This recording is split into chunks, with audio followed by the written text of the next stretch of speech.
कौन था वह राक्षस जिसका वध भगवान श्री राम ने नहीं बल्कि माता सीता ने किया। रावण की मृत्यु के बाद प्रभु श्री राम रावण के छोटे भाई विभीषण को लंका का सारा राजपाट सौंपकर अयोध्या लौट आए और स्वयं अयोध्या का राज चलाने लगे।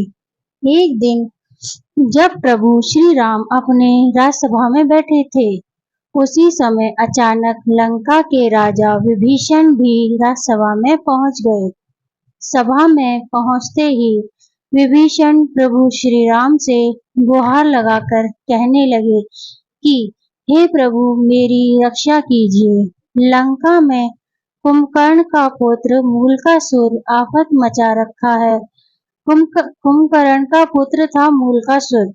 विभीषण ने प्रभु श्री राम को बताया कि कुंभकर्ण का यह मूलकासुर नामक पुत्र असल में मूल नक्षत्र में पैदा हुआ था, जिसकी वजह से कुंभकर्ण ने इसे जंगल में फेंकवा दिया था।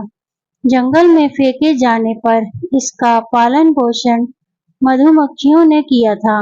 मूलकासुर बड़ा होकर ब्रह्मा जी की घोर तपस्या किया। उसकी तपस्या से खुश होकर ब्रह्मा जी ने उसे वरदान दिया था। उसी वरदान की वजह से वह बहुत शक्तिशाली हो गया है और लंका में उत्पात मचा रखा है। हे प्रभु, जब उसे अपने पिता के वध के बारे में पता चला तो उसने यह प्रण ले लिया कि मैं पहले धोखेबाज विभीषण को मारूंगा। इसके बाद राम को विभीषण की बात सुनकर प्रभु श्री राम ने हनुमान और लक्ष्मण को सेना लेकर लंका भेज दिया। इधर जैसे ही मूलकासुर को राम की सेना के आने की बात पता चली तो वह भी अपनी सेना के साथ लंका के बाहर आ गया। दोनों सेनाओं के बीच करीब 7 दिनों तक घोर युद्ध चलता रहा, लेकिन मूलकासुर अकेले ही श्री राम की सेना पर भारी पड़ रहा था।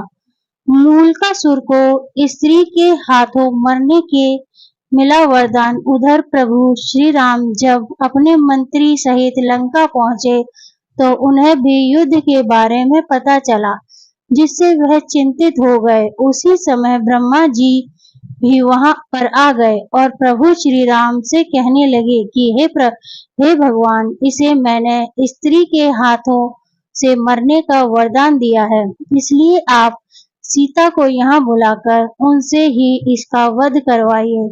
ब्रह्मा जी की बात सुनकर प्रभु श्री राम ने हनुमान को अयोध्या भेजकर माता सीता को लंका बुलाया। लंका पहुंचने पर प्रभु श्री राम ने माता सीता को मूलकासुर के बारे में पूरी बात बताई।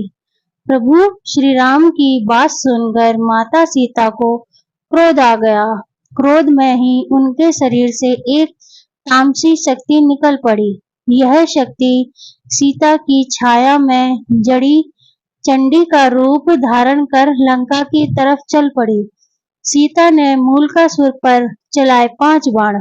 उधर प्रभु श्री राम का इशारा पाकर वानर सेना मूलकासुर की तांत्रिक क्रिया को तहस नहस करने लगी, जिस पर मूलकासुर क्रोध में अपनी तांत्रिक क्रिया को छोड़कर वानरों को खाने के लिए उनके पीछे दौड़ पड़ा। वानरों के पीछे दौड़ते दौड़ते वह युद्ध के मैदान तक आ गया।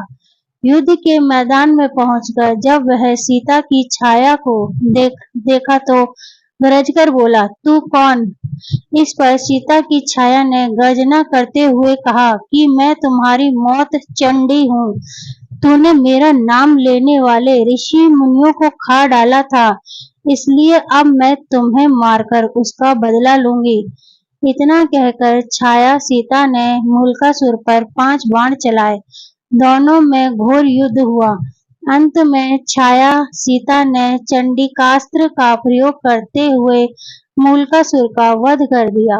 मूलकासुर का वध करने के बाद छाया सीता वापस लौटकर माता सीता के शरीर में प्रवेश कर गई। कहानी अगर पसंद आई हो तो वीडियो को लाइक और चैनल को सब्सक्राइब करें और इसे ज़्यादा से ज़्यादा शेयर करें।